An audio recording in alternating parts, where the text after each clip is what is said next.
Ladies and gentlemen, I'm now going to ask Mr. Richard Roberts to stand up. Oh, he is.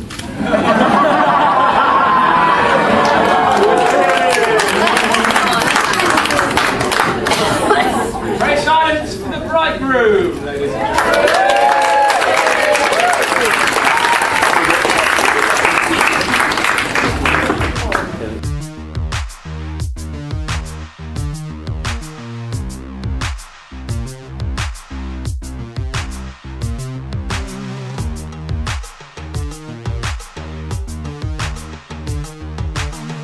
Me and Sean into the people that we are today. I don't know if that's a good or a bad thing. I'll leave that to you guys to decide. But regardless, I wanted to thank you all from the heart of my bottom, the bottom of my heart. Genuinely, thank you all so much for coming. It means the absolute world. But of course, there are a couple of key players here today that I want to issue some additional thanks to. Now, as is custom, there'll be a few toasts during the speech, so please don't be tempted to neck the whole glass on the first toast. I'm mentioning no names, but I am looking at you, Lise, you great big party monster. So first and foremost, I did want to offer thanks to the father of the bride, Steve, or as he's otherwise known, Don Albertelli. So Sean told me a wonderful story that when she was in school, her parents, Steve and Rose, were called into school because Sean had written an essay suggesting that her dad was the head of the Italian mafia family and that he also had the bullet wounds to prove it. Of course, it was a misunderstanding and those bullet wounds just turned out to be surgical scars, but I never got over that story, and even now I still think Steve is the godfather. And if all of those those Hollywood mafia films have taught me anything, it is that today, on the day of his daughter's wedding, the Godfather cannot deny any favours asked of him. So if you guys need some DIY doing, some shelves fitting, walls painting. Is that not right then, Steve? Okay, I guess mental note to self, stop upsetting the father-in-law. That's okay. Thank a few people who've done some sterlings. Oh my word, sorry. The mums out there, gifts. Sorry, mums. And I guess the best thing is, mum, or both mums, this isn't your Mother's Day gift. If you're good girls tonight, you might get an extra present tomorrow. Yeah, well done, the mums.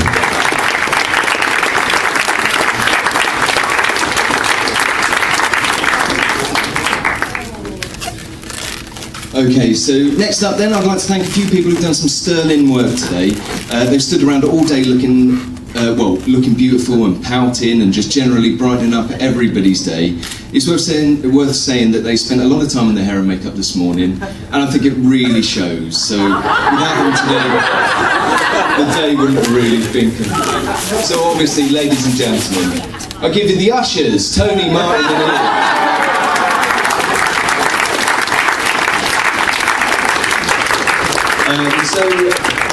Seriously though, I did want to thank the lads. It was never going to be easy organising a motley crew like you lot.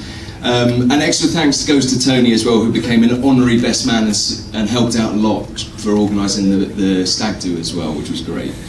Obviously, big thanks goes to the bridesmaids who do look absolutely stunning today. And I know that saying bridesmaids are beautiful is something of a wedding cliche, but come on guys, look at those girls. What a bunch of hotties.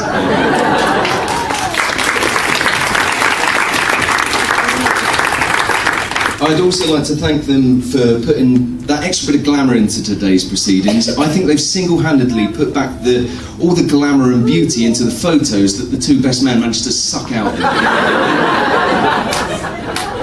I don't feel guilty about that joke, by the way. I'm sure the boys are going to give me a right royal roasting in a few moments.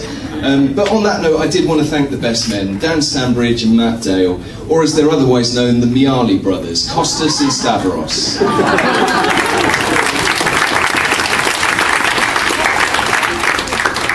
In a minute. So, I don't know why. I don't know why they're called Kostas and Stavros, because neither of them are Greek. But one thing that I do know is that the title Best Men has never been so fitting. These are two of the bestest men that I've ever known, and I would absolutely trust these two idiots with my life. So the ushers have got their gifts, and the girlies have got their gifts, but we do have an extra couple of nifty gifties for the lads. But I do ask you not to open them just yet, because depending on how the next speech goes, I might take them back off you. Rich might as well keep them. Yeah, all right.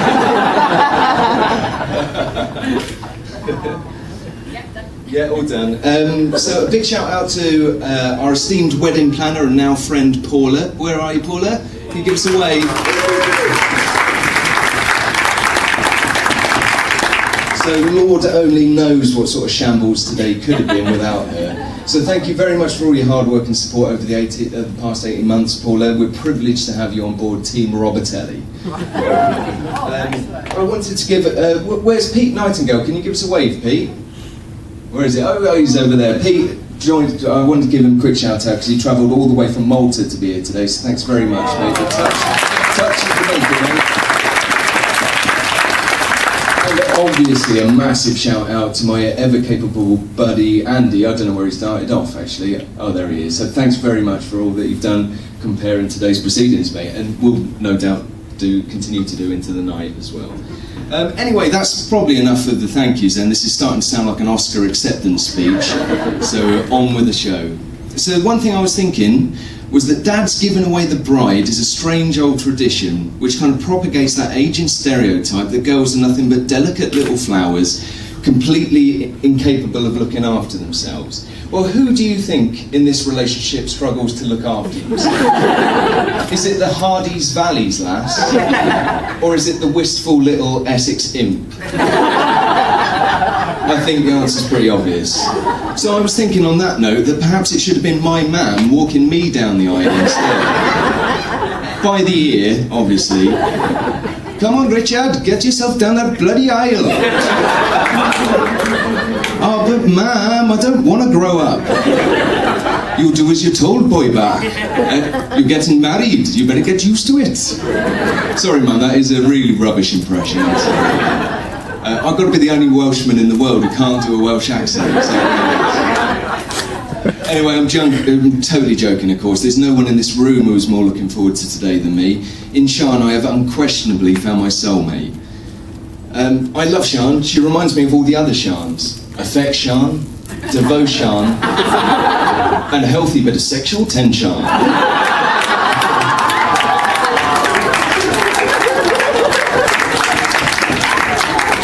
I still remember the moment that I met Sian. It was back in the first year of university, as Steve already mentioned, and I was in my room on the ground floor of my Horsa residence. My friend Hannah was walking home from a night on the tiles with her new buddy Sian and decided to give me a knock on my window to say hello. So she knocked on the window, I looked up, I saw Sian stood beside her, and my belly filled with butterflies.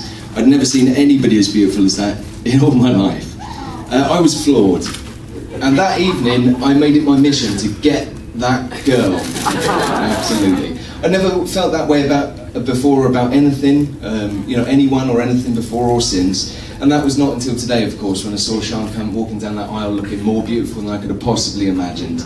And that all those feelings came flooding back. Anyways, alright, I'm choking here. I'm moving on. So I wanted to relate a short story about our engagement, actually. So I'm a bit of a traditionalist, and I was eager to ask Steve for Sian's hand in marriage. So Steve had popped down to Newbury to help me find a brand new car, and after a long day travelling around to all the dealerships in Berkshire, Steve and I were enjoying a quick cheeky ciggy in the back garden. So I said to Steve, look, thanks Steve for all your help today, but I'm afraid I've got one last big favour to ask. And just as I said that, we heard Sian's car pull up on the driveway. So I said, oh look Steve, I'm really sorry mate, but Sian's just arrived, I'm going to have to ask you at another time. Steve looked absolutely panicked and said, no, come on Richard, you've got to tell me what's wrong. Are you in debt? Are people after you?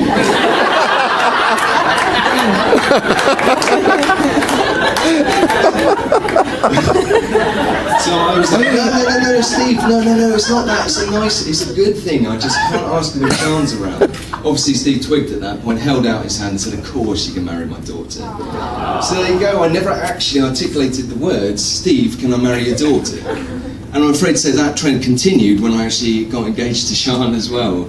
So as many of you guys know, in order to pop the question, I concocted an elaborate ruse where I organised for me and Sean to go up in a hot air balloon. To make it even more special, I organised for a group of my buddies to come along to watch us take off, and as we started to rise, they would unfurl a huge banner. So if you're going to hold your horses, boys, just for a moment as well. They would unfurl a huge banner on the floor, spray painted with the words, marry me. So as well as the banner, I had a special little speech planned, but having never been on a hot air balloon before, I didn't know what to expect. I thought when they released the hot air balloon, we would gently rise into the sky, and I'd have the time to sort of straighten myself out, get the ring ready, and then send a text message to the lads on the floor to say, do it now. No, that is not how it works. They cut the rope attached to the balloon and you go rocketing into the sky like something from Alton Towers. So I was there, like, literally clinging onto the basket for dear life, scrabbling around for the ring. Thank God the guys on the ground were on the ball and they did manage to get the banner opened before we disappeared off into the horizon. But I don't know if it was whether I was overwhelmed with emotion or whether it was nerves having whizzed 1,000 foot into the sky, but my speech went out the window. I couldn't make a sound, and I just stood there quietly pushing the ring into Sean's poor little confused face.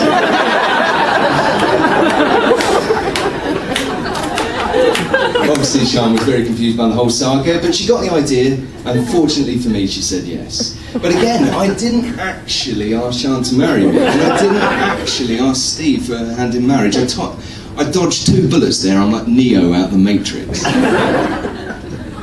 But on that note, I do have the banner that I used to propose to Sean, so if I can ask the best men to unfurl that. It is big, lads.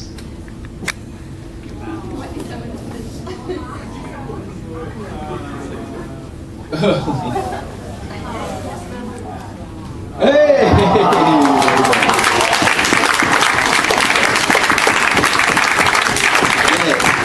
It's huge, it's like something off Art Attack with Neil Buchanan.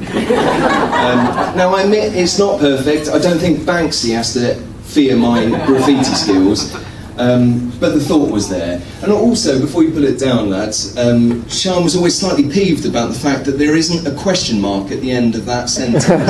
She said it was more of a statement than a question. Marry me, damn you. So yeah, big thanks to my glamorous and sexy assistants, Matt Dale and Dan Stanley. Thanks, boys.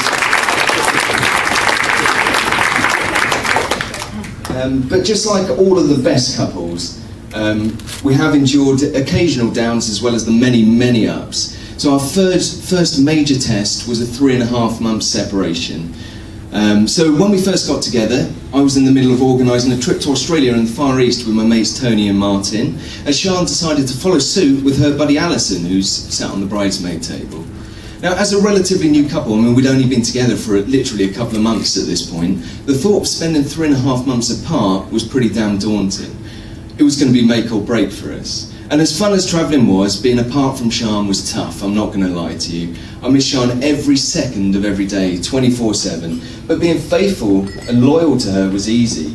For my love for Sian never faltered, not for one moment. And although it was a long 3.5 months, I knew then, just as I do now, that I would wait until the end of time for that one.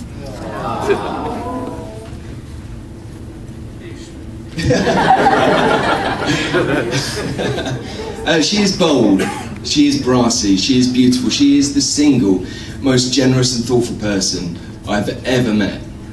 She also just so happens to be taller than me, she earns more money than me, and she drives a faster car.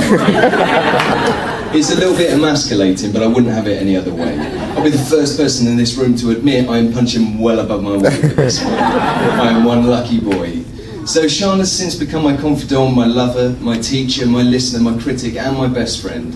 After all, I think love is just a friendship that's caught on fire. So on that note, ladies and gentlemen, please be upstanding for what surely has to be the most important toast I'm ever likely to make. to my wife, Sian Roberts.